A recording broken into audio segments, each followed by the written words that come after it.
All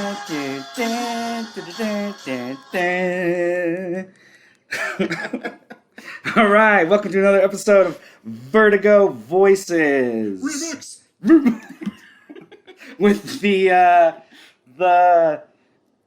reconvening of the moderate fanboys. I was going to say, it's been a while since we've done this. Yeah, for those of you who don't know, back, I don't know, what? I think the last one was 2016. It was pre-COVID, man. Yeah, That's all I know. This is the old days, the before times. The before times. Yeah, we used to have a podcast called The Commentary Cast about comic book movies. And we would talk during movies. Yeah, which is what we're going to do. it may seem familiar. Yeah, exactly. Yeah, believe it or not. So I'm Colby, and this is... Oh, this is Brian. Yeah. Hi.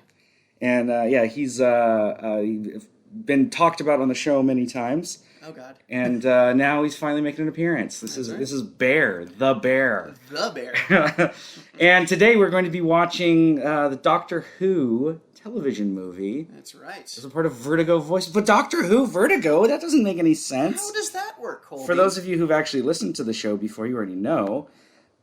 But there's actually a Doctor Who novel written by Paul Cornell. The Paul Cornell. Yeah, who's long history with Doctor Who. But anyway, it's called Happy Endings, and it's about the marriage of Bernice Summerfield to Jason Kane, and it's the 50th of the Virgin New Adventure Doctor Who. Right. And one of the chapters is written by all of the previous writers. Oh, that's cool. And in that chapter, there's a section written by Neil Penswick that features Death of the Endless. No kidding. Yeah, and he actually uses dialogue of hers from Books of Magic. Wow. So, Death is canonically a part of Doctor Who. Because isn't that a thing where Gaiman has that deal worked out where he has to do the dialogue for all of his characters? Somewhat. I mean, it's he owns a portion of the Sandman universe. Because Paul Cornell wrote the Action Comics with Lex Luthor. With Death. Yeah, because Death is a huge. Paul Cornell is a huge Gaiman fan and loves Sandman, and so I think because of that he just looks for places where he can sprinkle those characters in. Yeah. So anyway, the Endless are a part of Doctor Who, which puts this entire fucking 60-year franchise deep in the Vertigo universe. So that's all. That works for me, man. That's all I need to know. So we've got we're gonna watch the Doctor Who movie from 96? 96, directed by Paul. What was his name? Something. Jeffrey Sachs. Oh yes, Jeffrey Sachs. Jeffrey Sachs. Philip Siegel wrote it. That was mine. And it stars Paul McGann, McGann, as the 8th Doctor. Yes. And that's a big deal because this was, for a long time, his only appearance. Yeah, and it's also a big deal because this was sort of expected to be a reboot, and it is very clearly not, as we'll see for the first almost half of this movie. Yeah, very tied into the original. So anyway, we're going to go ahead and hit play. The DVD is in. I mean, good luck finding a DVD of this. So the DVD is in, and we're going to hit play. And 3, 2, 1, play. Go. I think I put the subtitles on. I think you did. Yeah, there we go. Yep, there we go. Scarro. Here's the voice. I love how it just is like, so it was on Scarro that the Masters were like, what the fuck are you talking about? Who now?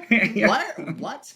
Because this is in no way an entry point for people. No, this is a terrible jumping on point.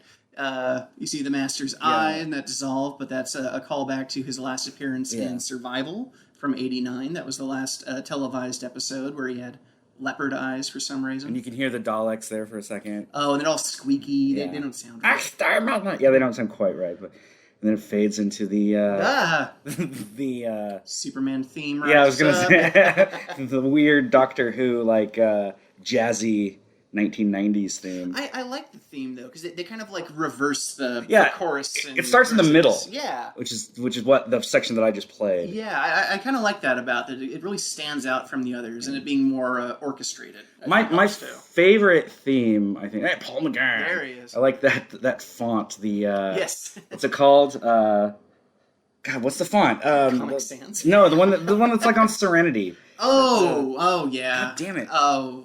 There's a whole Papyrus. Yeah. There's a whole SNL skit about that. Have you ever seen that? Sounds familiar. With it's with Ryan Gosling. Oh, yes. And this whole thing about papyrus being used on Avatar. Yeah. And he's like somebody just like they paid somebody to design that poster. They just went on into the text tool, scrolled down to papyrus, and said, "Done, good, good enough." So here is Sylvester McCoy, the Seventh Doctor. I like how they let him. I mean, the actor's aged, but I like that they let the character age. Yeah, because his TARDIS looks totally different here. He's dressed differently. He's using a sonic screwdriver. Yeah, which he never really did. Weird mirror there.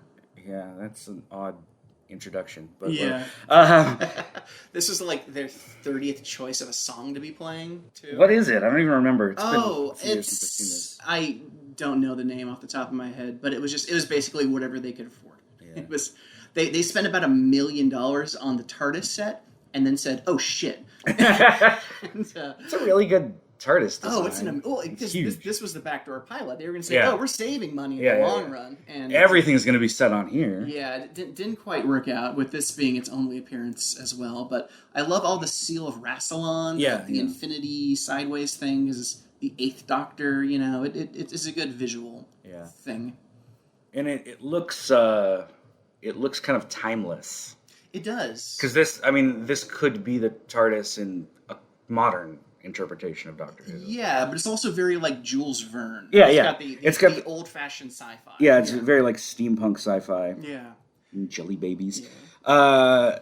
One of the things that I think is probably apparent by now, but the reason that you are... Oh, he's reading the time machine. Oh, I know that. The reason that you are on today's episode instead of Sophia is because you clearly know a lot about Doctor Who. And Sophia's never seen a single fucking episode of it. Really? Which I have... How do you do that in this day and age? I brought up Doctor Who, I think, about a year ago. Because there's something about November that always makes me watch Doctor Who. I don't know why. Oh, it's when it premiered. Oh, really? Oh, yeah, I guess so. Yeah, but the day Kennedy died. Yeah, that's right. It's cold out, and I want something that I can just watch. And so I've got a shitload of Doctor Who. So it's last year... very good binge show. Yeah, last year I was watching... God damn it, The Invisible Assassin. Oh, good one. That chunk of story with the Fourth Doctor. But anyway, that's just what I was watching at that time that I vaguely remember. There's the Doctor or the Master Jizz. It's called a morphant. A morphant. It's a shape-shifting goo snake native to Skaro. This is it's totally one of those like Star Wars things. Wait, so that's not the Master then? It is the Master. The Master bonded with a morphant.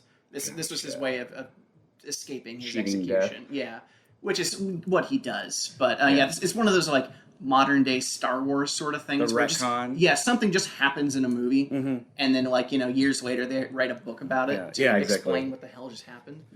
To make the continuity nerds shut up. And it's been I think officially designated now that this is a morphant. That just looks like a big load of jizz. Well, he did jerk off on it before he left. Big fat cum shot there. Yeah, there it is. It's like cobwebby cum shot. They could have picked something like you can see like the viscous in it, and there's some gristle there. But the Seventh Doctor was not impressed. They couldn't have picked like green or purple or any other color. Nope. No, just a big white load. Yeah.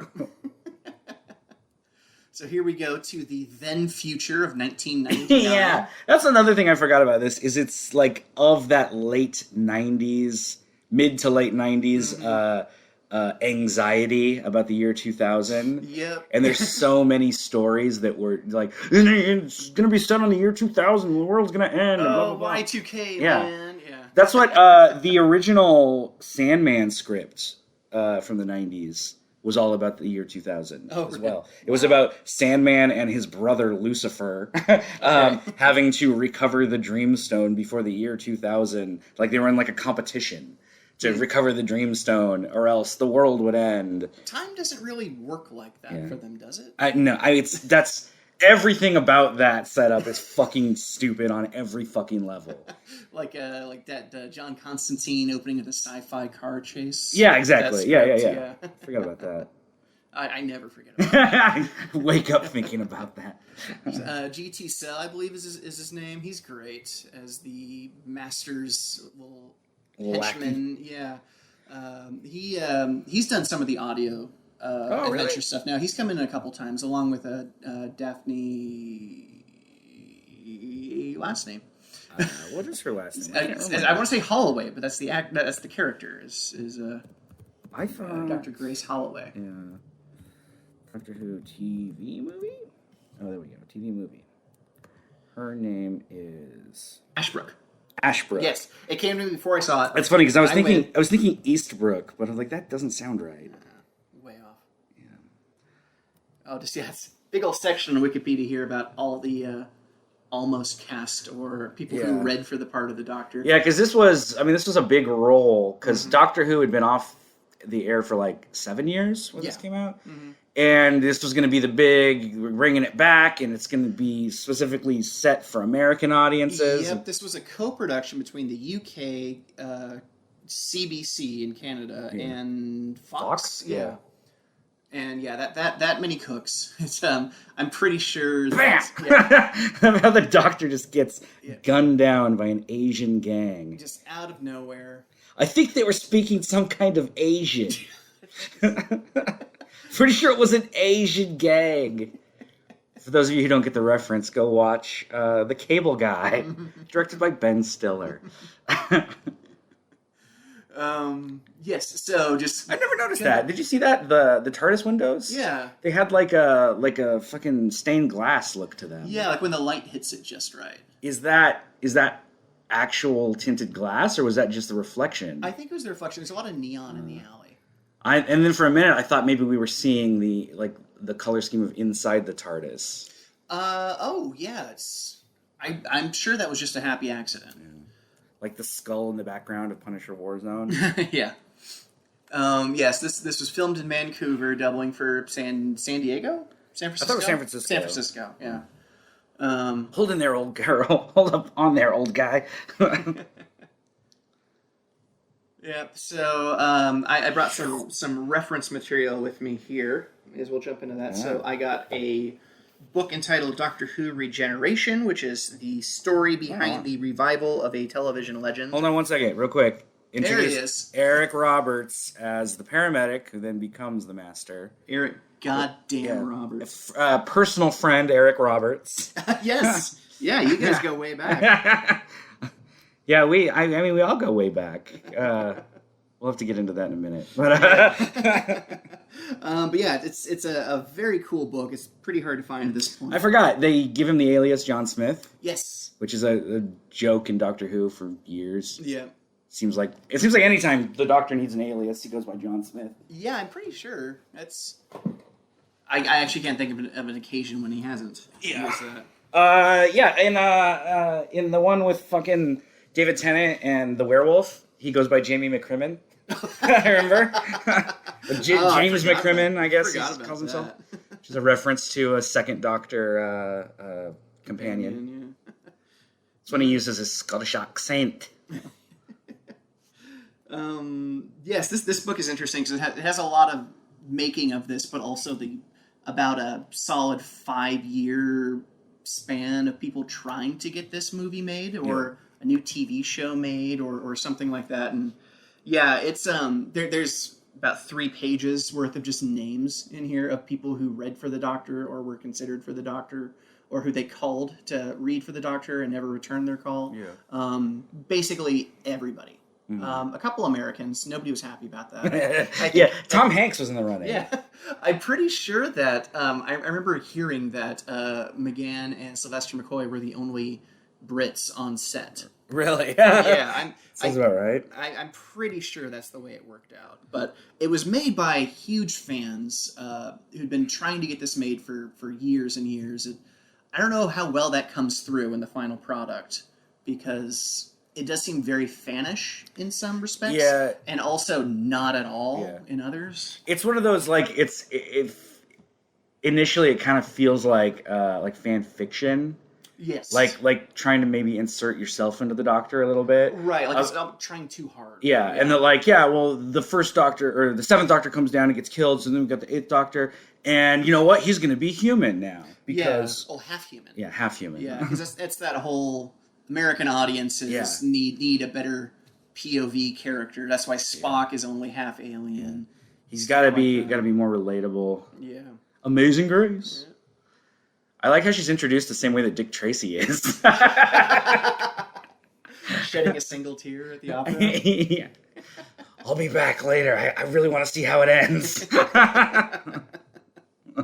There it is. That makes Dick Tracy canon. Yeah, there you go. For Doctor Who and therefore Vertigo. I'm sure Dick Tracy's shown up in something Vertigo related. Oh, I'm sure. I just realized my phone's not silenced. Oh wow, that could have been. Yeah, it's an amateur hour in here. Yeah, it's been a thing in the past. Not my phone, but. Oh, you own Murder Party? Yeah. Awesome. So I'm looking at his DVD. I also own Director's Commentary, Terror of Frankenstein. Have you ever heard of that? Yeah, I loaned that. I know. Yeah, I've been waiting to get it back. Have you ever watched it? No, not yet. That's some of my pile for Halloween movies. Fair enough. Okay. Because it's you loaned it to me. I think it was 3 years ago. Yeah, Colby. probably. No, it was like December, and I was like, well, I'm not gonna watch this till October. So have they got to Will Sasso yet? I was just going to say, when you were talking about British actors a minute ago, I was like, so you're telling me Will Sasso is not British? How dare you? Look at that. They're putting a CD in. Who uses CDs anymore? Well, back in the far-flung future of 1999. I'm actually currently waiting for 2 CDs to come in the mail. Oh, yeah? So, audio dramas. Oh, nice. Yeah, I have a whole shelf of 8th Doctor CDs. I've got a chunk over there, but... Yeah. Oh, yeah, but do you have the horror of glam rock? Yes, I do. I love that so because you got me that one. That is such a good episode. So we should go back to that for a minute. So Paul McGann, he hasn't even been fucking introduced yet, but Paul McGann plays the 8th Doctor in this. This is what introduced him, and again, like we said, it was supposed to be the first of many, and then he wasn't in anything else. It never took off. Yeah. But Big Finish, a company that does audio dramas in England, got him to record a bunch of 8th Doctor audio dramas. Yep. And he became incredibly popular with the role because when he's actually given a chance to play the character and also his voice still matches kind of the character. A lot of the other ones, they age a bit. It comes through in the voice, As cool as it is to hear, Tom Baker do stuff. It's, he's old. But one thing, Sylvester McCoy's voice is noticeably still pretty young. Yeah, definitely. But anyway, so McGann's been in a shitload of Big Finish audio dramas, and he still is, right? He's still, doing it. They're still going strong with him because it's the thing about him is he has such a bigger stretch to fill in. Mm-hmm. With the other Doctors, it was really like, hey, what happened between these episodes or something like that. There's sometimes it doesn't make sense. How that would work. But with him, there's so much ground to cover, and it's just they can do almost anything with it. I remember in that 50th anniversary audio they did. What's the name of that? Light at the End. Light at the End. Yeah. I think it's the 3rd or 4th Doctor. No, 1, 2, and 3 are in it, but they only have cameos. Right. It's like the 4th or 5th Doctor. The way that they introduce him into the narrative, it's like a very specific set point in their story, and it's one of those like listening to it being like, how can that even be fucking possible? Like it's like a blink that they throw them in there. Like when the first episode with Tom Baker, when he steps into his TARDIS and disappears and then reappears like this next second. Yeah. Apparently he had like 50 audio. Yeah, exactly. Yeah. Time travel. Yeah. In that episode of David Tennant's when he materializes the TARDIS between like the outhouse or whatever and the wall, and then he dematerializes it and turns back so the door is facing the right way. Yep. Yeah, no, he destroyed an entire civilization in that time. But he felt really bad about it. Yeah. That was as the series went on, they got smarter about that. I think starting with the 6th Doctor, they started intentionally leaving gaps between stories. Yeah. And even like doing things like where they would have characters change their outfits or whatever to give the indication time had passed just to fill in for, at that time it was more for the comics. Yeah. Like the magazine comics. Yeah, and I mean, Doctor Who, like, almost as much as fucking Star Wars, since the beginning, Doctor Who has fully embraced fan culture. Oh, absolutely. There's been novelizations and fan shows, like, fucking Blue Peter, like, bits on that, Top of the Pop cards, and magazines, and, like, just all of that has been going on since the fucking 60s. Oh, yeah. And have you read the old comics from the 60s? No, I'm bits bits on Doctor wikis. Who, these two children. Yeah, and you're like, who are they? What's happening here? Yeah, it's nonsense, but it's exactly. charming. I was gonna go somewhere with that. I can't remember.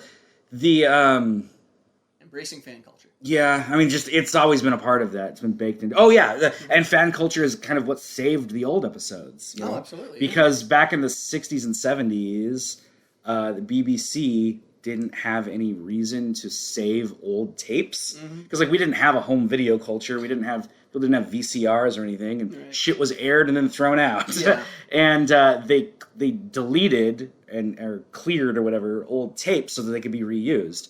And in doing that, they deleted a shitload of episodes of Doctor Who from the first and second Doctors. Yep. And it's only because people either like recorded it on home or at home, like bits of the video or audio, or those shows like Blue Peter, had clips of episodes that were then saved. And it's only because of stuff like that some episodes still exist. I'm pretty sure that some of the how they will occasionally find long lost serials in like Nigeria or New Zealand or something. I'm pretty sure those are just fans who swiped them so they wouldn't get sent back. Yeah, probably. And that's what's really cool too is that we have quite a few of the animated ones. Yeah, where they can't. The audio survived, but not the. Yeah. And really good quality too. Mm-hmm. Like for sure. They would take the back off the TV set to get a clearer sound and everything. Like those geeks knew what they were doing. Yeah, for sure. That's it's really interesting to see fans save something they love instead of cut it down daily on Twitter. Gee, I don't understand what you're talking about. Yeah. It's just amazing to me how fan culture has changed. a slow devolution into where we are now, but it's really obvious when you look at that. Yep. Now back to what's happening on the screen. Isn't that Eric Roberts' wife? I believe that's like his wife case. At the time played his wife in this. I think so. I'm not 100%, but I believe that's the case. And then the little jizz snake is about to come and the jizz snake is get about all to up come. in him. There it is. There's Sylvester McCoy's toes. Yeah, for you foot freaks out there. Foot freaks out there. Quentin, I know you're watching. There's good old Will Sasso. There he is. Of Mad TV fame.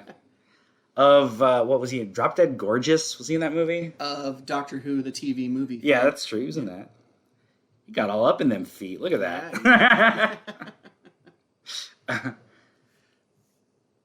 Look at it. He's just joking away. Oh, he's having fun. He's like 12. Yeah.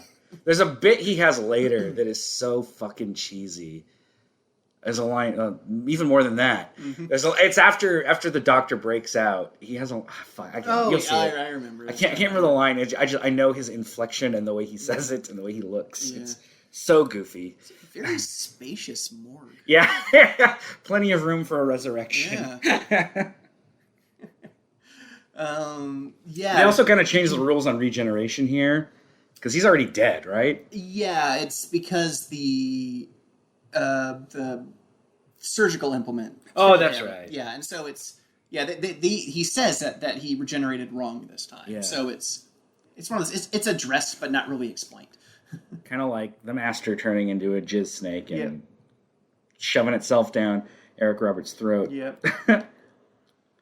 I wish that they had somebody else dub his voice for his first scene where he's like, "Hey guys, what's going on in the hospital?" And now he has the awesome Eric Roberts voice. Yeah.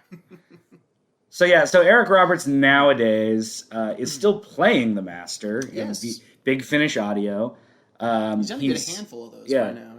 And it's fun to see him come back to that role because I I feel like this version of the Master isn't exactly a fan favorite. At least Right. he wasn't for a while, but I think that tide has kind of turned a little bit. Well, it's the same thing happened with McGann. Yeah, he wasn't exactly. very well received at first, and then it kind of became like oh well, he's the Doctor now. Let's see what his adventures are. Because it was probably like 2002 or 3 that the Big Finish stuff started. I believe so. At least the Big Finish stuff for him. Yeah, because they'd been going for a while. A good couple years before that. Which Big Finish was another fan production. I was gonna say talk about fans. Yeah. Like we talked about this movie being kind of almost fan filmish, where like Big Finish were originally literally just fans fucking around. Oh yeah, and then they got a little bit of money and some clout behind them, and now they are officially doing first run like BBC Doctor shit. Yeah, which is what's kind of fun about that is this morphing thing looks so cool. Yeah.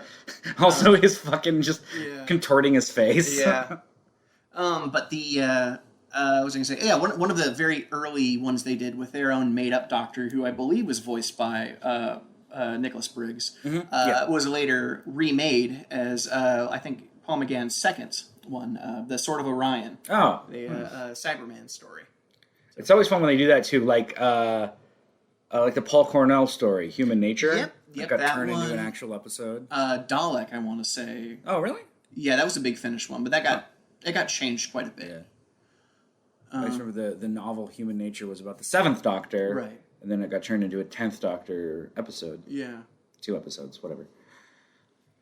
The regeneration here is very interesting because it's got a lot of, on-the-nose Frankenstein stuff. Yeah. He's just watching Frankenstein. Yeah. But it's also very, Jesus-y. Yeah. And there's a lot of Christ-like imagery in this. You see him wearing a literal crown of thorns at the end of the movie. It's again, it's a very American thing to do. It's And I mean, there's we've seen some of that imagery in the show before and since. Thinking of the Titanic episode. Oh yeah, with the angels. That was more of a joke. Yeah, I know. Yeah, it's there's a lot of the sort of oh my god, sort of godlike nature to Doctor Who. I remember I read an essay about that a while ago, back when the Tennant era was really at its prime, about how he's like a godlike figure because he wants to be human and is so set apart from us, but it makes him love humanity even more. And I like the cut between there. Religion and Doctor Who are two things that I feel like should always be kept at an arm's length a bit. Yeah. I don't mind the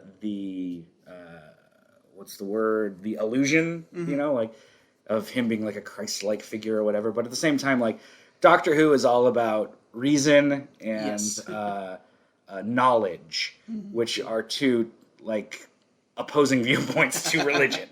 I mean, that faith and trust; those are the opposite, And I mean, obviously, you can't really address humanity without discussing our beliefs. Mm-hmm. So I get that, but I feel like I feel like this is maybe a little too far. It's very on the nose. yeah, for sure.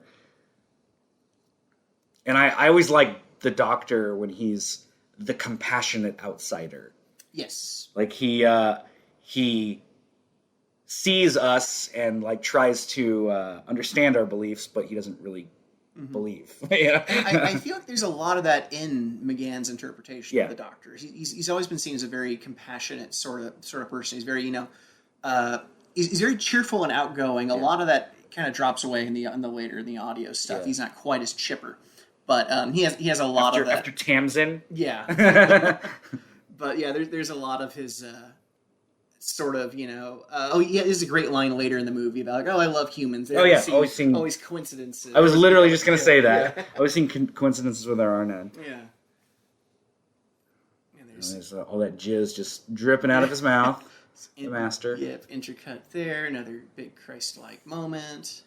And I also love the Master originated in the 3rd Doctor, right? Yes. But he had kind of been seen before. But is the monk canonically the Master or not? No. The Mad Monk's a different character. Okay. Oh yeah, because he shows up in an 8th Doctor story. Yep. But wasn't there another character that was Oh, there's pseudo-canonically the Master. There was somebody in War Games. Okay, that's who I'm thinking of. But yeah, I think officially no. Oh, there's the Fourth Doctor scar. There's a scar reference.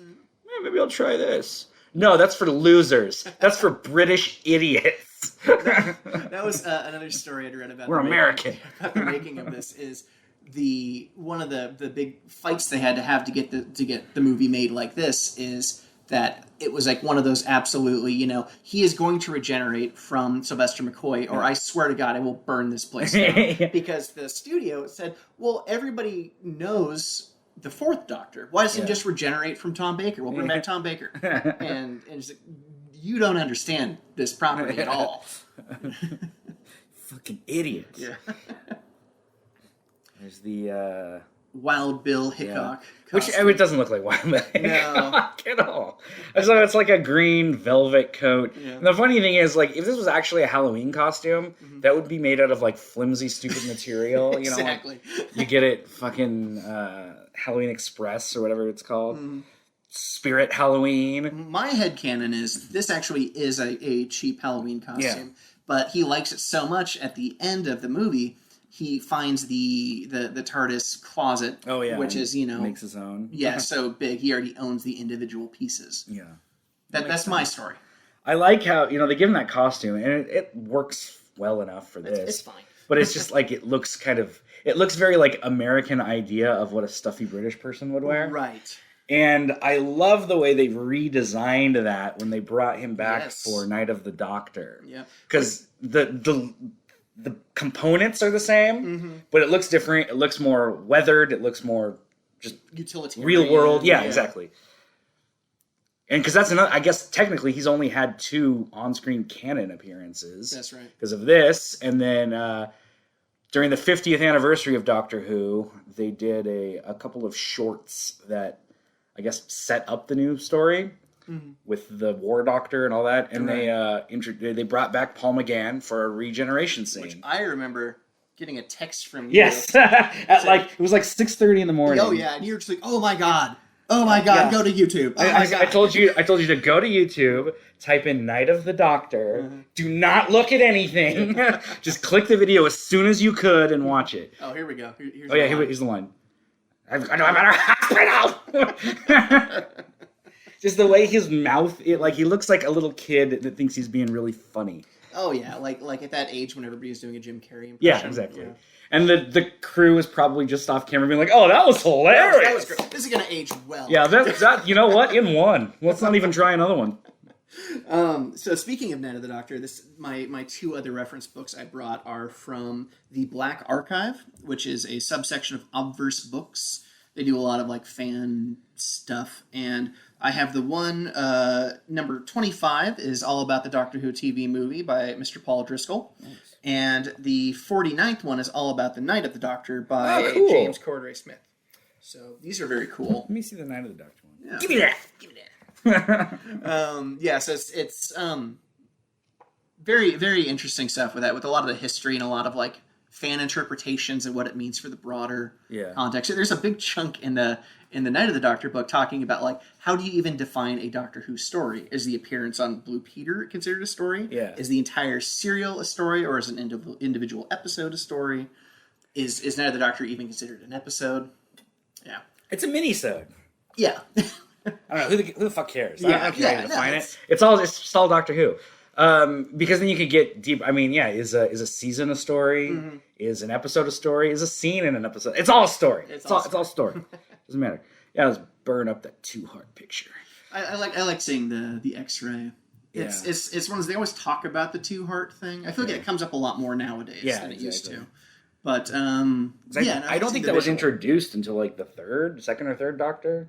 It was definitely in for the 3rd Doctor because he was at the hospital. I think that's when they introduced it. I think.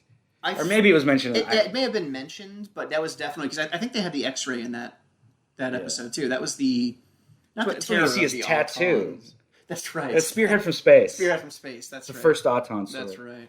I remember during the 50th anniversary on like Comcast, they just had a shitload of interviews and specials and stuff. Mm. And I remember a special where they interviewed John Barrowman, because he talked about watching Spearhead from Space and seeing all of the Autons at the end like break out of the department stores and shit. Yeah. And he said that fucking scarred him. He said he had to watch it from behind the sofa peeking over it, and he said that from then on, every time he'd go out with his mom, whenever they'd pass a mannequin, he'd have to like cover his eyes and look down. Oh, that's great. I remember he also talked about the whole when Jamie McCrimmon, yeah, because he still had his Scottish accent. Mom, there's a Scotsman on Doctor Hay. The whole behind the sofa thing is a very Doctor Who concept in the UK, because there's a whole generation of British folk who watch TV and remember distinctly hiding in terror from the Daleks behind their sofa. And so that's the whole, hiding behind the sofa has kind of become like a Doctor Who thing. That's funny. Yeah. There's that bass that I was talking about. Oh, yeah. I hope that's coming through. I don't know if you can hear this, but my idiot fucking neighbor is blaring music at 9 a.m. Because she's just a really cool person.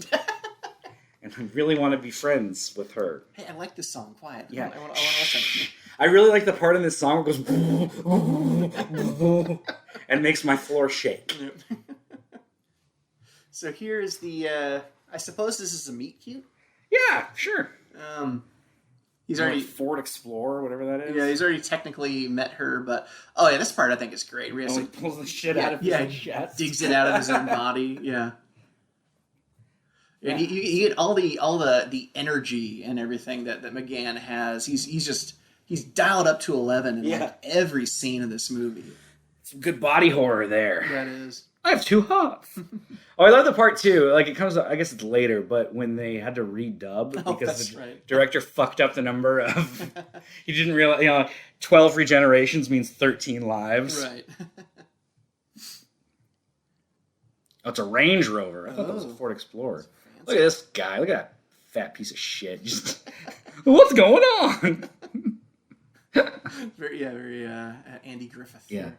And there's the Terminator. Terminator was very big when this movie was being filmed. I had a bad night. This is totally just like that scene with the I'll be back. Yeah. Dude, Asian child. I can actually tell what this song is. Oh, really? It's Billie Jean.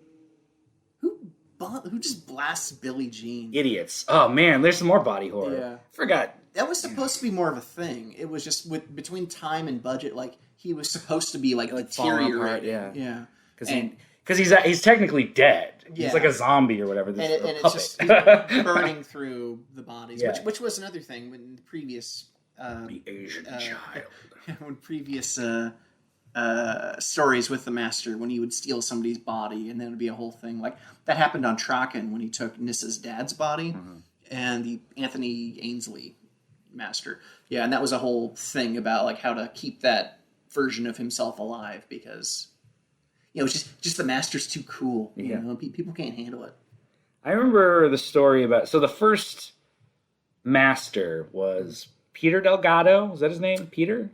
Oh, something Delgado. We want to say Hector Delgado, but that is Shipwreck from G.I. Joe. Hector Delgado. Hector Delgado. I want to say it's Peter. Roger Delgado.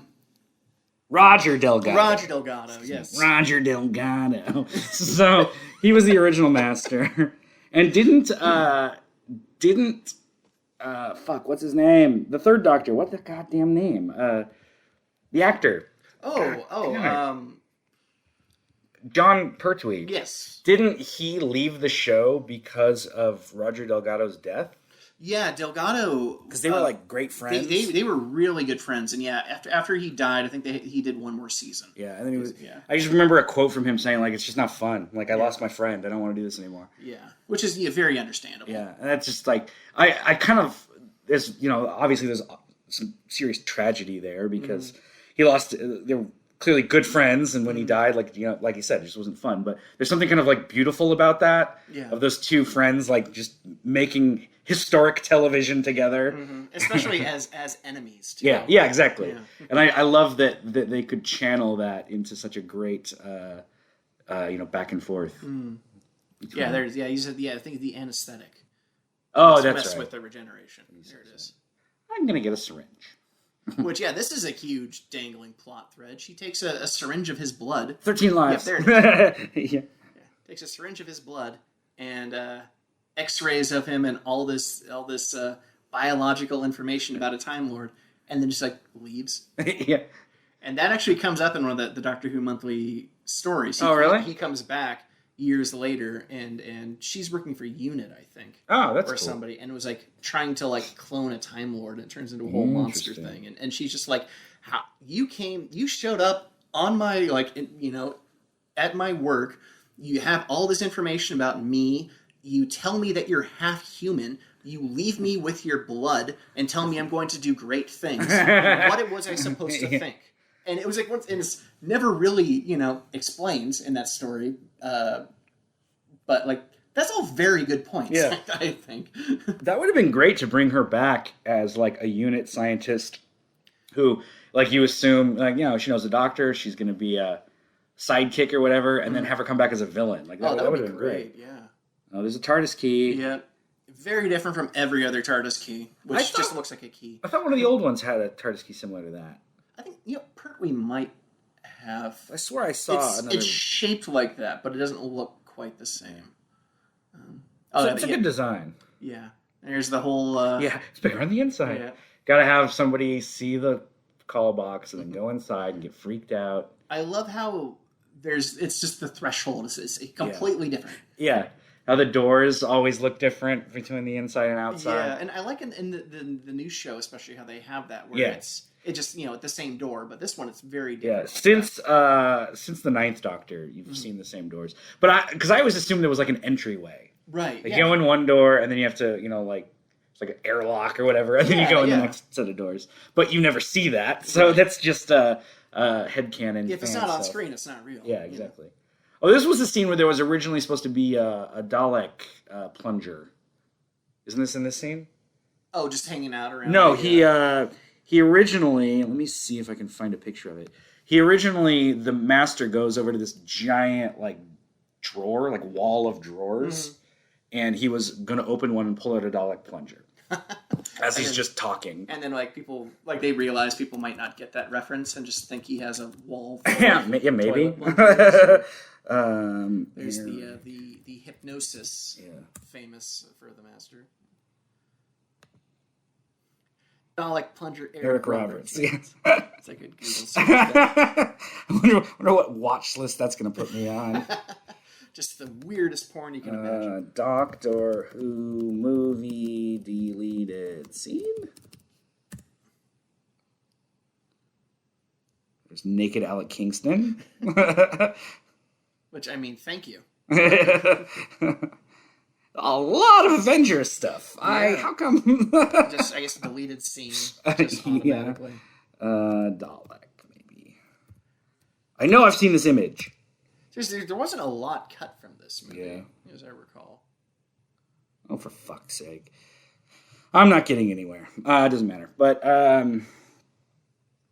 was this? Oh, yeah, I was going to say, why is there Christmas lights? But, yeah, it's because it's New Year. Yep. It's just clearly filmed in the fall in Vancouver. Yeah. Late September Vancouver nights. Look at his orthopedic shoes that he puts on. Although I guess we're 40 minutes into it and he just got a pair of shoes. Yeah. So. There we go. Yep. Yeah, which. Oh yeah, her ex Brian. Yeah. Piece of shit, Brian. Yeah. What a bastard. How's my blood? I love his the microscope on microscope there. Yeah, he's just having a good time. Yeah. He's out of focus, just walking around in the background. He's having fun. Yeah. Is it? Oh, I think. Oh yeah. So this is they're all trying to jog the memory, and I think we missed one of my favorite exchanges they have where. Oh yeah. She says it's maybe you have amnesia. He says, oh, I don't know, I can't remember. Yeah. And then waits a moment and then smiles. like one of those this is a bad joke. Yeah. Wait for it. Yeah. Oh, and here's the description he has of Gallifrey. Gallifrey is something that's the fourth Doctor had said. Yeah, and doesn't the 10th Doctor repeat it? Yes. Yeah. Oh, there's the wall. Oh yeah, this is it. It was this scene right here. He originally opens it up and pulls out a plunger and throws it away or something. I like his like upturned collar there. Mm-hmm. It's like he's trying to mimic the Time Lord outfit. Yeah, very reminiscent. He then puts on later. God damn it! I know what's in there. You still trying to find that? Yes. So Eric Roberts is the Master. Like we said, he played it in this, and then he came back. Was it last year? 2 years ago when he started again? Maybe 2 years ago recorded it. Yeah. But yeah, it was. Yeah, he did. It was a box set of 3 stories, and then he also appeared in, I think, another 3, because they did a couple multi-master team-ups. Gotcha. Multi-master team. That's right. Yeah.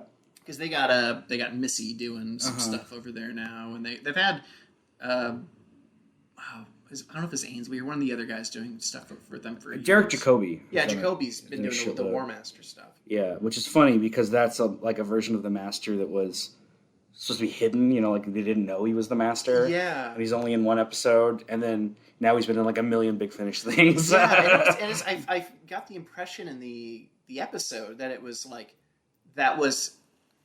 Whenever he's been in that body, he's been in hiding. Yeah. But apparently not. Yeah, no, he did the fob watch later. Whatever. Yeah. So Eric Roberts recently has been a spokesperson for American Standard walk-in tubs. And like, what was this, a year ago? A year and a half ago? Last year, I want to say. I was at my parents' house, because I mean, you know, I'm a millennial. I don't have cable. I have Netflix and fucking... Hulu and all that shit. So I don't. Whoever will give you a password. Yeah, exactly. So I don't see commercials anymore. Oh, there's the Eye of Harmony, which is weird. Yeah, the Cloister Room is another giant set. So I don't have any of that, so I don't watch commercials anymore.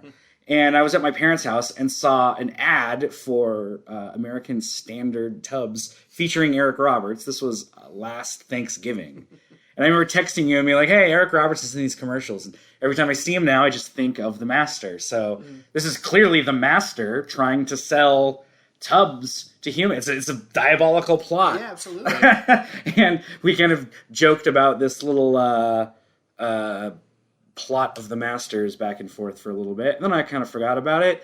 And then for Christmas... I then get a cameo video from Eric Roberts explaining the Master's actual evil plan with American Standard subs. What was so great too is that he's laughing the whole time. Yeah. He said he's had to try recording this a few times because he keeps laughing and losing it. Because I had asked in the request if he could record it in character as the Master, but if not, no big deal. I understand. And so he gives a little introduction as himself, Eric Roberts, and then throws a blanket around him. And gets deep into character for his like God. 30-second little goof. Oh my God, it was so much fun. Yeah, and it was so much fun because you knew he was having so much fun. Exactly. It was great. And I love the idea of, because I mean I've met celebrities before, and celebrities meet, you know, millions of people. Yeah. And I just love the idea of him being caught off guard by something he'd never heard before. Right. Because inevitably almost every interaction with fans are the same. You know, it's either having to answer some dumb fucking question that they don't know. Like, why did the writers do this? Like, I read the lines, idiot. I don't know. Or it's just like, you're so great. I love you in this. I love you in that. I love you in this. They only show the 7th Doctor. Yep, the plan was to show more, and just I think it was just one of those. They thought it'd just be more confusing. Yeah, exactly. Yeah. And I'm sure to most people it would be. Yeah. There he is with the jelly babies. Uh-huh. Funny jelly baby story. I went to the Doctor Who experience in Cardiff when they still had that going, and I actually bought a big bag of jelly babies, and I got the candy shop, like the sweet shop white plastic bag. Oh, yeah. The paper bag. Yeah, the paper bag, yeah. And so that was when I was walking into it, and it was, you know, like families with kids and everything like that. And I just quietly, like in the elevator, like quietly pulled out the bag of jelly babies and opened it up and started eating, and all the grown-ups saw it, and they're like, oh, this guy knows what's going on. So I had to pass around the bag. Jelly baby. Yep, and that's where I saw the filming costume. Oh yeah, that was there, along with a lot of cool shit. That was really fun. Because Jelly Babies are originally a Fourth Doctor thing. Yep, there's Fourth Doctor, and then it's popped up once or twice since then. Yeah. Always as a callback to that, because that's at least until the new series, that's Fourth Doctor was like exactly the Doctor because of PBS in the U.S. People just know the Fourth Doctor. Yeah, the definitive article. Yes, one might say, yes. As it were. And I mean, realistically, if you look at the amount of fucking episodes Tom Baker's been. Mm-hmm. I mean, my collection over there, that's mostly classic Doctor shit. Mm-hmm. And that's, like 3/4 is Tom Baker. Because he did 7 series. Jesus Christ. Yeah. Can you imagine any modern Doctor doing 7 seasons? No. It's at standards about 3 now. Yeah, probably. I want to say overall. Which that's another thing. This is kind of good timing because literally 2 days ago, there was the big announcement that Doctor Who's getting a new showrunner. The old showrunner. Yeah, the new showrunner, same as the old show. The once and future showrunner, Russell T Davies, is coming back for this series for its 60th anniversary. Yeah, which is they did such a great job with the 50th. Yeah, I gotta say they really bungled a lot of previous ones, but 50th I thought they did a great job with. So 60, very excited to see what they do with that. I rewatched the 50th special last November. Yeah, it's fun fan service, but also really Doctor Who. It feels like Doctor Who. Yeah, and I like how it's what's his name? Not Merchant. What's the McGann? Or no, Jesus Christ. I know who you're talking about. Oh wait, this is my favorite line. Oh yeah, right here. When say it. Yeah. Let me have a cup of tea. Talk about this reasonably. Say it. I thought you were a doctor. I thought you were a doctor.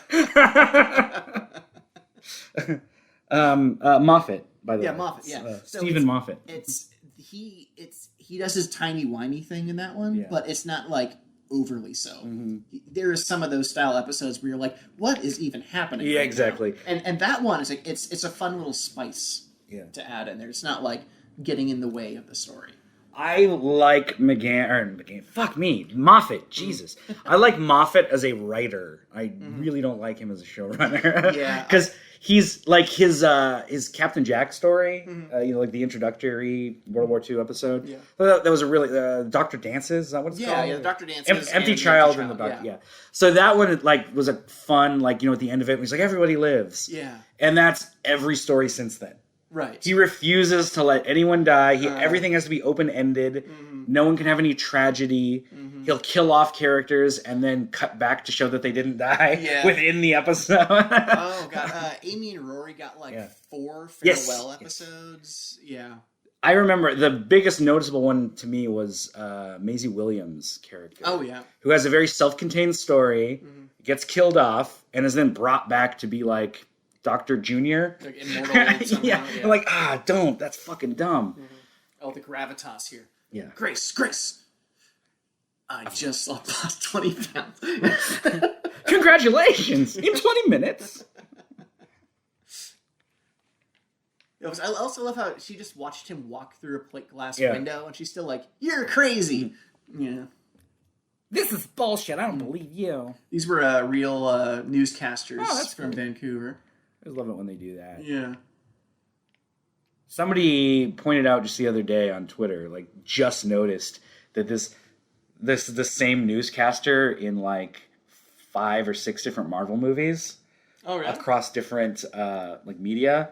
Because that guy's a real newscaster. That's funny. Yeah, always seeing patterns and things there. That's the thing. Yeah. Won't you? Well, naturally. You say, is he getting the big clock started? Using the news as an exposition machine. Yeah, here's the thing about the clock. That was a casual conversation, but now they have cutaways. That's just news banter. Yeah, the news is just ready for it. The atomic clock. It's the most accurate atomic clock in the world.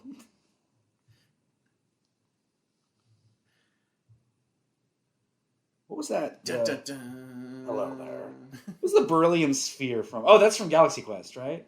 Yes. Yeah, beryllium sphere. That powers their ship. Yeah. The 90s was a big time for beryllium. Yeah. I own stock in beryllium. Yeah. Man. Was it discovered in the 90s or something? He has a great line. The Master has a great line in the ambulance. Oh, this whole ambulance scene is amazing. Just the interactions between everybody and just the look on Eric Roberts' face the whole time.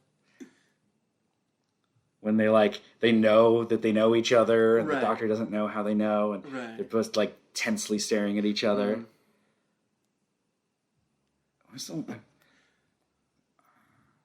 Harmony. That's one thing that the retcon. He likes to be Doctor. Freud had a name. Transference. I love that one. The Eye of Harmony.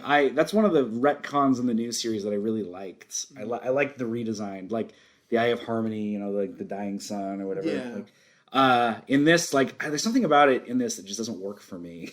But before this, the Eye of Harmony was the main central hub on Gallifrey. Yeah, that's and now it's in the TARDIS, which it could be this is his receiver. Yeah, exactly. Or something like that. There's been plenty of retcons and discussions about that. No, it's actually that it wasn't the actual eye. That was just his access point to it or something. Yeah, and there he spits jizzed all over her. Stuff. Yeah. Yeah, amorphin stuff, right? Come on, read between the lines. I had quotation marks. Yeah. This is clearly a show all about the dangers of excessive ejaculation. He's just wiping it off. I got it off, right? So much.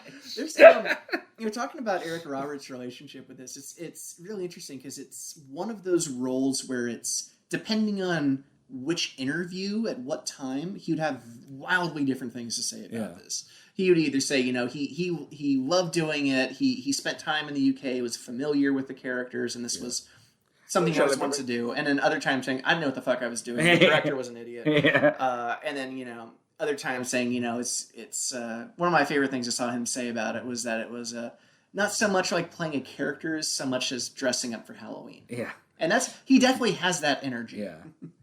I love this part too, but the Doctor stealing the cop's gun so that he can take himself hostage. Yeah.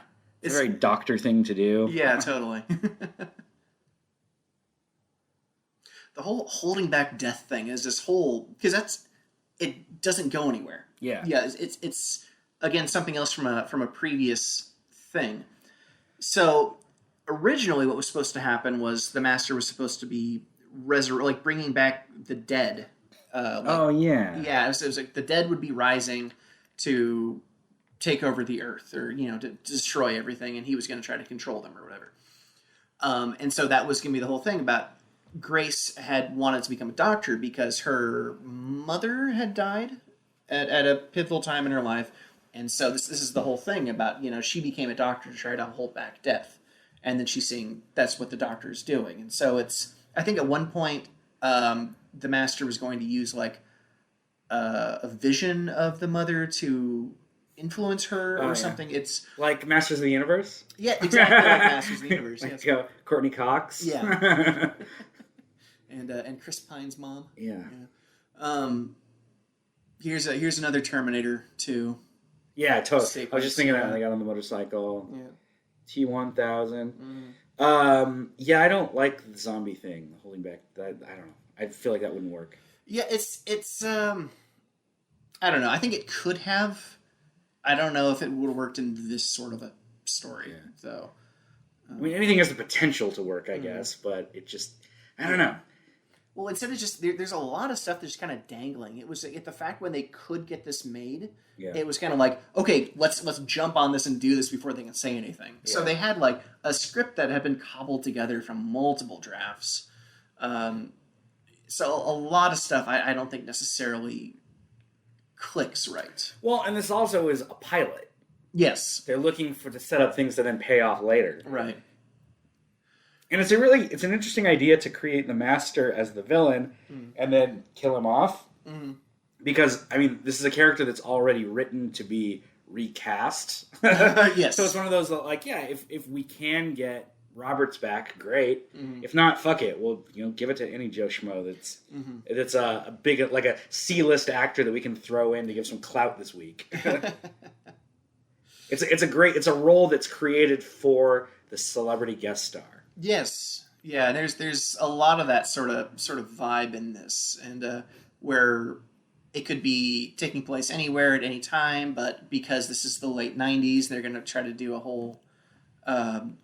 I don't know, X-Files thing with it. It's probably mostly going to be set in the modern day, and I don't know. I really don't know where they were planning on going with it as a series. I know McGann had said that he had talks with the producers and everything, and that they were planning on doing like a wide range of stories, some that would get super sci-fi, and some that would be like very human level drama, and some that would be like just complete, funny ones. Yeah. And I don't know. It was. There's that, but there's also the original plan before this, when it was going to be more of a reboot. They were going to just basically remake previous episodes with the new Doctor. There's in this Regeneration book, they actually have the treatment for one of the stories, which was going to be remaking the Gunfighters, the first Doctor episode. Yeah. William Hartnell in a cowboy hat. Yeah, that fucking song that just keeps coming back. Yeah, so it's really not sure like what exactly they were planning on doing with it. I remember the stoic security guard here. Yeah, I remember him when he comes back on the year 2000. That's right. The fucking New Year's Eve scene. Yep. So here we are, getting our way to the beryllium clock. The beryllium sphere, Brian. Yes, the beryllium sphere clock. Are those the miners? Oh yeah, they're gonna be like 3-4 years old.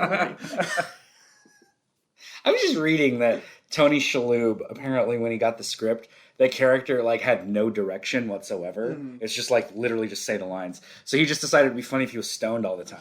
Oh, I love it. He's so just disconnected. Yeah, exactly. So, hey guys, they're saying the engine's like can't take it.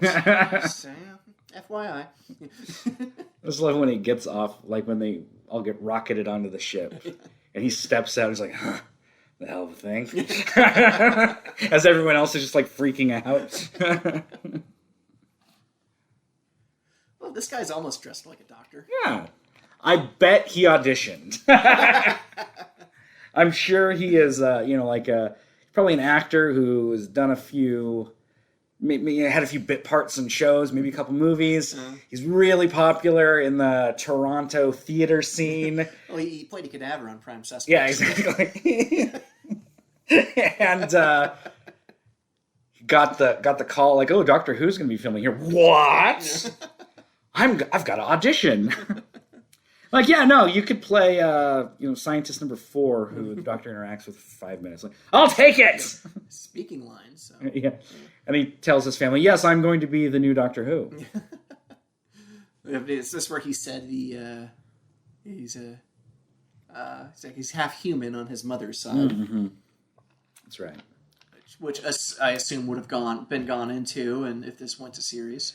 Have you ever read, the sequel novel to this? That explains that? I think so. That was in the New Adventures era, I want to say, because they did the novelization, and then they did the eight Doctors, and then I think it went to Vampire Science, which was a brilliant book. That's seriously one of my favorite Doctor Who books. But yeah, I don't remember which one they went into that on. Yeah, I just remember reading about it a few years ago. There was one specific novel that. God damn it! That specifically, it's set right after he takes off in the TARDIS at the end of this. Oh, there's Jelly Baby. Yeah. Oh, and this Doctor's big on spoilers. He just goes around telling everybody. He just told him what answers to pick on a test. Hey, guess what? You're gonna die in fire. Yeah. Those are just. So EC Books. The book was actually published prior to the conclusion of the version's contract. The Eight Doctors was the one. The Eight Doctors is the one that. Yeah, it may have been the one. It was standalone. Those Adventures ran until 2005, was discontinued. Oh, he jizzed all over those guys. Yeah, just coded. Yeah. Look at that. It's a regular party over here. Yeah, so this one, immediately after the events of the TV film. Yeah, that's Dr. right. Finch is reading the time machine. Yeah. Checks in the Eye of Harmony in his TARDIS. Falls into the final trap set by the Master. No! And apparently in this, they, like, clear up the whole mother thing. Yeah, you'd have to, I guess. Yeah, this one introduced Sam Jones, was a really fun companion in there. Yeah, and it's the book after that, Vampire Science. If you can find it, which you can't find any of these books, but Yeah, exactly. yeah, that one is amazing. Just like, I want to look up on Amazon how much this DVD is going for right now. This is only a 10-year-old DVD. This was the special edition they did Yeah. not that long ago. It came out in, I think, 2010. You and I were living together when this came out. Because I remember going to Barnes & Noble and buying it, and I think you got a copy too. Yep, I got a copy. I got a copy of the English release. Yeah. I remember you burned me a copy of it before this came out, because I had just started watching the new series. Yeah, how did you go about getting into Doctor Who? You. Okay. Yeah, we've had, you know that. Oh, no, it's I feel like, I don't know if that's something you've talked about. Oh, no. I mean, I started There's a microphone right here. I don't know if you remember that. Are we recording? It's $50. It's down a bit. It used to be a lot more than that. 13 on Blu-ray. Yeah, but I don't think it's the American they just version. blew it up. That's right. It's British anyway. Oh yeah, I love that cover It though. won't work on this. Yeah, it is a great cover. Anyway, so this was 2009 or so. I had just gotten Netflix. Oh, yeah. And I remember being like, you can fucking stream movies. This is nuts. They don't send you the disc in the mail anymore. Oh no, they still did, because I was doing that too. But you would talk about, oh yeah, Doctor Who, man. I'm like, yeah, I remember when it started. When it started back on Sci-Fi Channel, and I was living in Bozeman. I remember seeing commercials for it. I'm like, yeah, I like Chris Eccleston, but I don't really care. And you're like, no, it's a good. You should start. So I remember watching it, and I remember the first season. I fucking loved Chris Eccleston. I think he's one of my favorite Doctors, and I remember being like, it just feels too TV-ish. Like, I like it. I like it overall, but, like, I remember the score being really cheesy. Yeah. And there's certain things that just didn't click with me. And you're like, keep watching. And then in season 2, when Tennant takes over, like, it gets more cinematic. The score feels, like, really orchestral and big. Yeah. And I'm like, oh, all right, here we go. And then I got into Torchwood, and I like, watched... I looked up the timeline of the series so I could watch it perfectly. Oh, nice. And watched Sarah Jane Adventures also, and the big team up with all of them. That was great. Yeah, that was a really good era for Doctor Who. Yeah. And so then when Matt Smith took over, I was watching that new with you. Right. So we lived together. We download it and we'll watch it the day after. Yeah, download it, put it on a thumb drive, take it out to the the big TV. I remember Thanksgiving that year watching Vampires in Venice. Yeah. With you. We watched that, and I think we watched Smallville, the new episodes of Smallville. I think it was a Deadshot episode. And you made mashed potatoes. I was your Yonto at that time. Yeah. And I think we also got Jack in the Box and ate mashed potatoes for Thanksgiving that year. It's a good time. Yeah. I love the view screen in this TARDIS is just the ceiling. Yeah. That's great. Everything's going to blow up. And I like the... this is where you start seeing that, Grace has become infected by the Master Jizz. And it's nice because it's like you can see that like her skin is paler. She has like bags under her eyes, but you can't tell if it's just the lighting. Yeah. Like it's probably not intentional, but she's been up for 24 hours. Yeah. They're in a mad dash to film this before people realize that they are and try to shut it down. You're doing what? On Fox? Yeah. So then I watched this movie around that same time. Because I still lived in Walla Walla then, and I was going to be moving here. And I remember you sent me in the mail a booklet of like a real estate booklet of fucking apartment listings, and inside of it was a disc of this movie. Oh yeah, like a burned disc that I think I still have right over here because I've got all the audio dramas that you burned me also. So. Because I don't know why I'm talking because can't hear me over there. When I moved here, you burned me a bunch of audio dramas that I then listened to. Oh, damn it, wrong one. These are just DVDs. Way to go. It's underneath that. Yeah, but the Big Finish stuff is great. Yeah, the first must have been the Lucy Miller era. Yeah. Right. Yeah. Sheridan Smith. Yes. Lucy Miller. Nothing wrong with that. But I remember the disc that you sent me. You put a note. You put a note on it that said, like, I got you to watch my favorite TV show. Now I'm making you move here, or something like that. Maybe it's not in here. Wow, but I yeah. give you a lot of those. Well, these are over many years. Yeah. That's where Horror of Glam Rock was. Yes. And all the way up through Dark Eyes. Wow. Dark Eyes 2. Wow. But yeah, and I remember, because like this Horror of Glam Rock and Scapegoat were the first two that you gave me. So you're like, if you like those, then you'll get the others. Yeah, that's about fair. That's Horror of Glam Rock, for those of you not aware, is a play on the horror of Fang Rock, Fourth Doctor, well-beloved series. Is that the one with the... The Lighthouse? Yeah, the Lighthouse. Yeah. It's loosely based on a true story. Mm-hmm. Of just lighthouse operators that just disappeared. Because of the Rutan invasion. Yes. Yes. It was also because Willem Dafoe and Robert Pattinson went crazy. It's because they love each other so much. They fucked a mermaid, I think. Yeah. Or did they fuck the light? I can't remember which. Maybe both. There's Eric Roberts in the full getup. Yeah, the Gallifreyan Time Lord outfit. That's such a fucking cheesy look.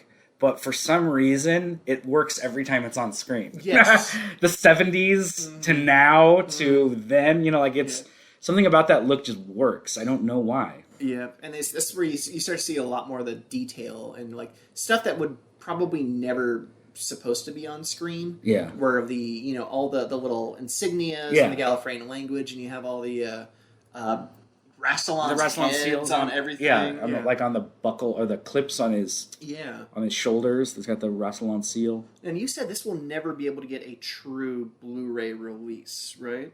What do you mean? They filmed it on film. Yeah, but they edited it on VHS. Video. Yeah. And I mean, realistically, like all the old Doctor Who, you can only get it so crisp, Right. And Doctor Who is largely why we still have DVDs. Really? Yeah, because the BBC has been pumping out home video, Doctor Who shit, for fucking years, and fans eat it up. Yeah. And there's, at probably 40 years, 35 years, however long the original series ran, there's that much content that they can release and re-release, and there's no need to make it like HD Blu-ray because you can't get that high a quality with it. So they've just been doing that over and over, and because of that, it's created its own like market. Huh. Well, because I know the Beeb has been doing that HD upgrade, like what they did with the Star Trek, where they're fancy up the special effects and whatnot, which is never really necessary, but sometimes kind of neat. They've been doing that, but they've been doing that on DVD too. Oh fuck! What's the one with Ark in Space? Oh yeah, Ark in Space. That version of the DVD that I have has those updated special effects. Oh, interesting. Yeah, that's the special edition. They'll put that out every once in a while. I like the way that's cut. See half his face and half the other guy. She's listening to Billie Eilish. Open the Eye. Is she? Yeah. Oh yeah. Sorry, my dumb fuck neighbor. If I am not arrested Monday morning for murdering my neighbor, then it will be by the grace of God. This is going to be entered into evidence. Yeah, exactly. Exhibit A, the podcast. Oh, we're going to have to listen to the whole thing. Yeah. Yes. It was all to get those listened. Don't forget to like and subscribe, Your Honor. Oh, and now he's dead. Not Chang. Which I can't hear Chang and not think of Community now. Oh, Senor Chang. I have Changnesia. Man, I love that show. I need to rewatch it. I've been thinking that too. It's all on Netflix now. That's For a right. while, it was like split between 2 different platforms. Mm-hmm. So fucking annoying. That jizz deep in her. In her mouth. Or was he sucking it out? I think he sucked it out. Ew.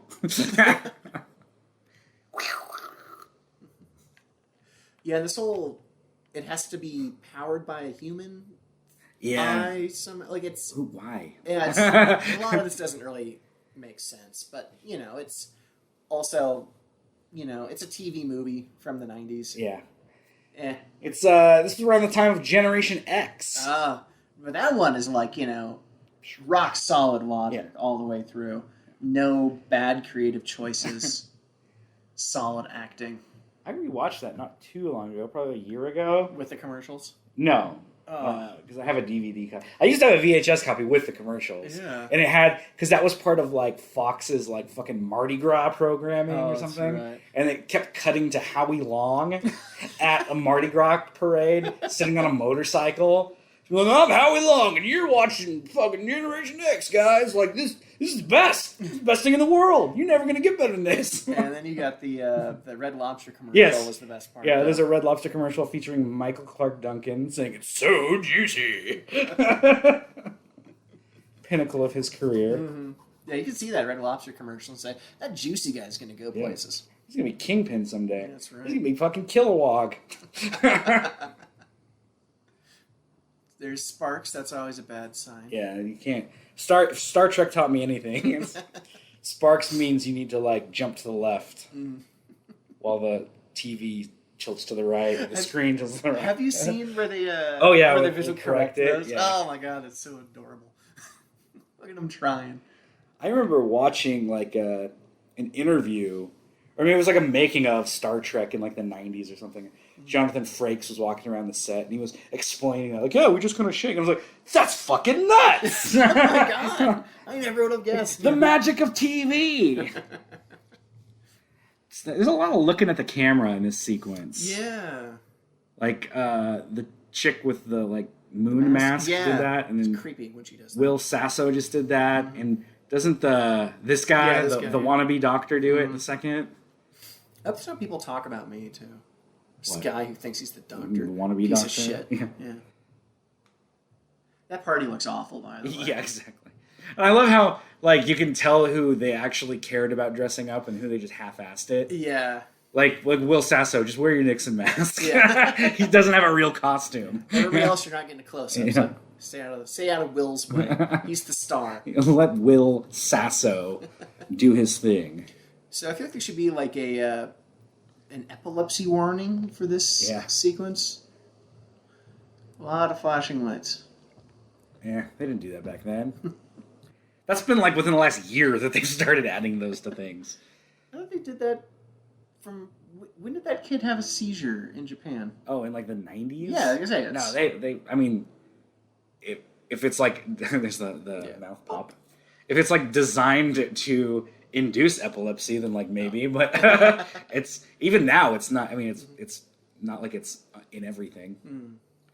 You're literally watching a big box that flashes light at you. Like that's its only function.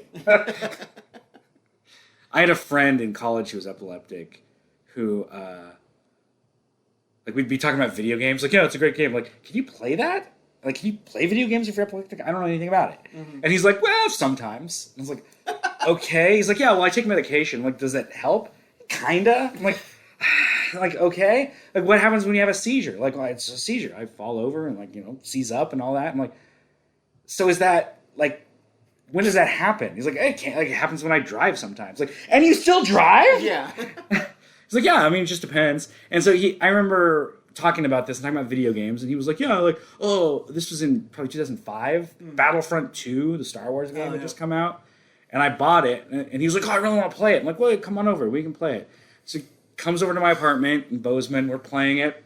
As we're playing, he'll be like, he'll like seize up and like drop his controller. And I'm like, are you okay? And he's like, yeah, no, I'm fine. And he'll grab it and keep, and he did that like 3 or 4 times. Like, I can't do this. I cannot deal with, like, I can't save you if you have a seizure, dude. I don't know what I'm doing here. I'm not at a save point. Yeah, so exactly.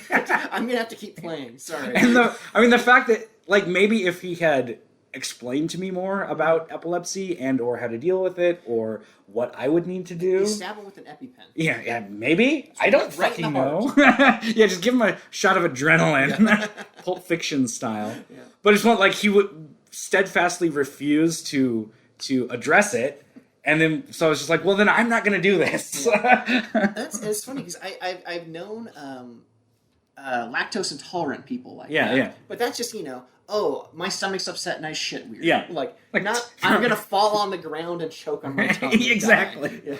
Remember Tom Clicker? Do you know him? Oh, yeah. I remember he has lactose intolerant. Mm-hmm. And I remember... but he lived dangerously. Yeah, I remember being in a play with him and going out to dinner at 1 in at the fucking Sherry's in Walla Walla. And he ordered a milkshake. And I was like, you've said 8 times you're lactose intolerant. He's like, yeah. So I was like, I don't care. I was like, so what does that do? Does that kill you? Is it poison? He's like, nah, I just poop a lot. I can deal with pooping. All right, Tom, sure. Tom Clicker. Climactic. Oh, he's gonna get sucked into the hole. Yeah. And there's the doctor being the doctor. He's still gonna offer him the hand. That was a weird face he made. Yeah. Give me a hand! Never! I like their exchange before this as they were saying, it's you want dominion over the living, but all you do is kill. And Eric Roberts shouts, life is wasted on the living. So I'm pretty sure he actually says that in that box set, too. Oh, really? Which, why wouldn't you? Pretty sure that's just what he says when he wakes up in the morning. I say that sometimes, I'm not even Eric Roberts. Might surprise you. I've not seen you two in the same place at the same time. It's like Sherlock. What's his name? Benedict Cumberbatch. Sherlock. When he has that conversation with Moriarty in the pool, and he's like, people have died. That's what people do. Yeah.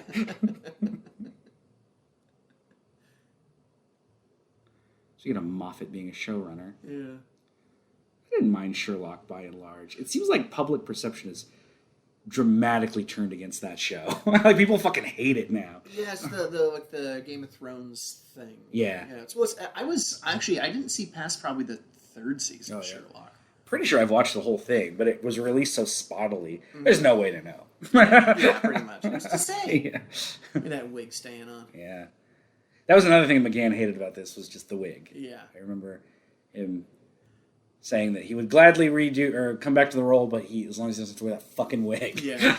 Well, because the thing is, when he auditioned, he had long hair. Yeah. And then he had to cut it for what I assume was Downtime, that movie. Oh, yeah? I'm guessing. The movie that you watched. I'm doing the timeline in my head. I'm pretty sure that's why. Because he has a shorter haircut in that. And then, then he just shows up for filming, and they're like, are you kidding me? So, yeah, I think that was just the only wig around. Weren't he and all of his brothers in contention for this? Yes, apparently one of them got really close, and that was a point of animosity. Because Paul is one of, I want to say 4 McGann brothers, and they're all actors. I'm not sure I've seen anything with the others in it. I don't know. Maybe. Mm-hmm. They did a movie with all of them in it together, which would be fun to see. One thing of note is that Paul McGann before this was probably most famous for Withnail and I. Yes. And where he played I, and Richard E. Grant played Withnail. And before the 2005 revival of Doctor Who, there was all this, what are we going to do, blah blah blah, and there was the animated web series. I mean, it's Flash BCI, animated. Yeah, that was a very brief thing they tried.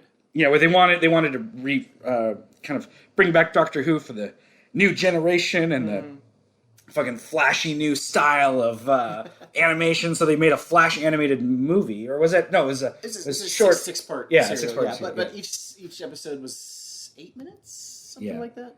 Also written by Paul Cornell. Yeah, that's right. Yeah. Yep. And it was it starred Richard E. Grant as the 9th Doctor. Yep. It's called Scream of Shalka, which I really like his doctor. Yeah, he's like a really grumpy posh Count Chocula doctor. And it's just funny to have Paul McGann turn into Richard E. Grant. Yes. And then once the that's really cheap on Amazon. Yeah, I have scroll it. back up. Yeah, I have that one too. That's the cool. Black Archive book on Nice. Scream of the Shulker. That one's also very good. Nice.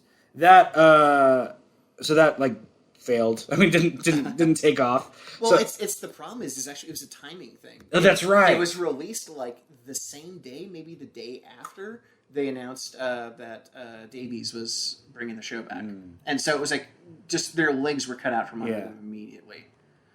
And it's funny to see how many people in that came back to the series later. Yeah, because Jacoby was the master. Yeah. And the companions been in Robot stuff. Master? Yeah. Was it Sophie? Sophie, I can't remember her last name. It starts with an A. I thought it started with an O. I think it starts with an O. But she played Liz 10. That's right. The Queen of England in the future. That's right. God damn it, what was her name? It doesn't matter. There we go. Sophie Okonedo. I don't know.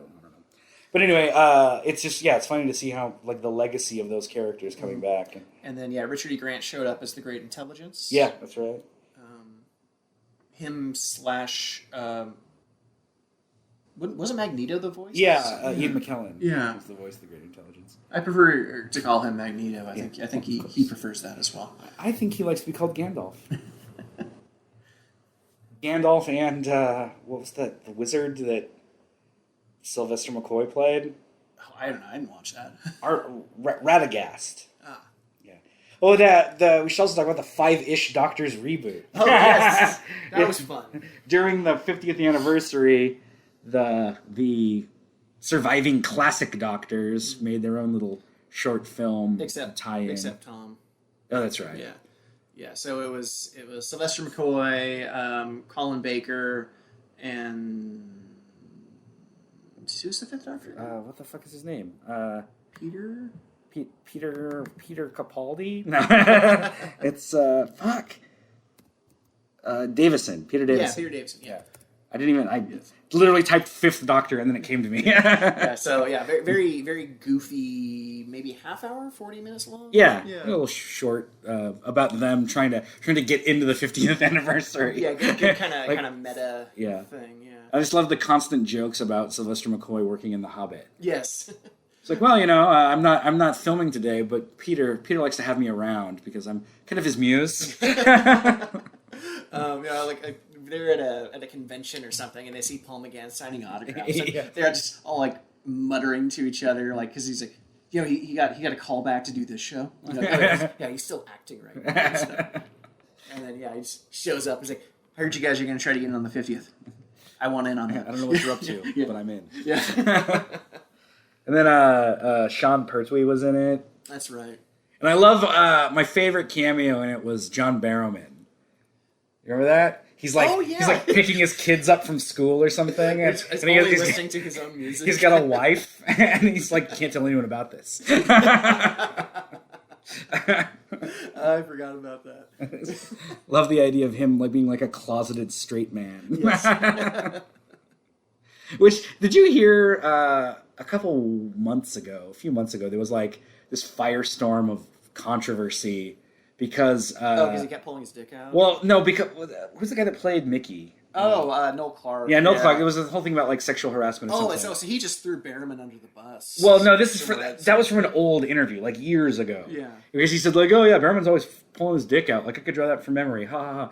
And so then that was like, well, John Barrowman was doing that too, and that turned into a whole big thing too. But like, oh, he was a fucking creeper on set. And then like BBC was like, no, actually we looked into that. Like there was really nothing sexual about it. Yeah. Like he literally just pulls his dick out a lot. Yeah, and like nobody had any problem with it, but he's doing it again. Yeah. Like nobody had any problem with it, but we told him to stop, so he did. Yeah, that was the whole thing. Like I think they cut him from the upcoming season.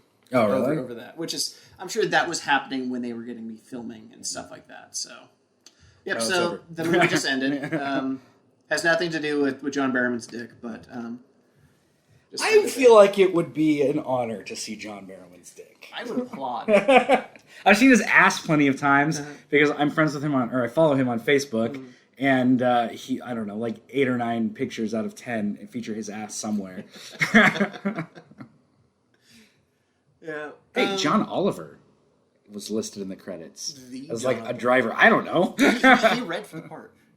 Did he? I don't know. He read for the voice of the BBC commercials That's at the right. beginning. I forgot about that. Oh, the old BBC logo. Yeah, and Universal. Well, that was the Doctor Who movie where we finished it. We survived. No, it's not bad. No, it's you have to know what you're getting into. Yeah. It's semi-canonical, sort of. It's canonical. It's canonical except for when it isn't. It's one of those they just have to do some hand waving on occasion. Yeah. And some retconning. Like all Doctor Who, dude. Pretty much. This show is built on retcon. Well, that was the whole thing about you mentioned the family. What was that? The Family of Blood. Human Nature. Family Guy. Yes, Family Guy. No, the Human Nature two-parter when they made that on TV, that was the whole thing because it has a sketch in it. Oh yeah, of McGann. That's right. Because at that point, people weren't sure if this movie was even canon until that happened. But at the same time, it would have to be. The Ninth Doctor is the Ninth Doctor. Yeah, exactly. Yeah, so whatever. But I. Are they just going to invent a Doctor who appears between other Doctors? Exactly. Who would do that? That makes no sense. So we have a rating system on this show when we talk about things, which is if it's good, it's a Vertigo. That's terrible. If it's if it's okay, Verta slow, and if it sucks, it's Verta stop. So what is this, Brian? I don't know if I want to participate in this sort of punning. Well, you're gonna have to. I would say Vertigo, like a qualified Vertigo. Yeah. Because it's like this is. Paul McGann is like he's my doctor. Yeah, for sure. And it's one of those where I don't know. I have a hard time viewing this one as a unbiased party. You know. Yeah. I feel like mileage will vary depending on the viewer. Yeah. For me personally, it's a Vertigo. It also depends on what you bring with you, because this cannot be viewed first. No. Like Rose was such a great jumping on point. Yeah. Because it wasn't like this. Yeah.